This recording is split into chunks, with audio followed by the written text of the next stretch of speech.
Hello guys, and welcome back to Tech Wizard. In this simple and quick video, I will show you how to change orientation in Microsoft Word. So in Microsoft Word, we have two orientations. We have the portrait, okay? We have the portrait, then we also have the landscape.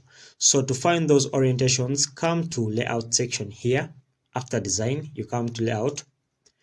Then you come to orientation section here.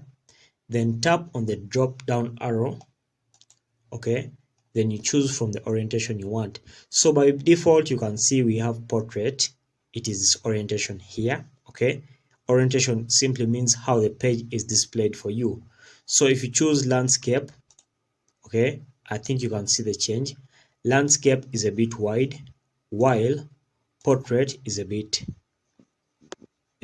not wide like that, okay. It's a bit slim, it's a bit in one, it's a bit compact actually. As you can see, it's a bit compact.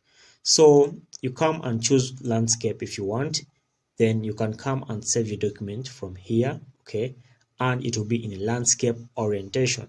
So that's how to change the orientation in Microsoft Word.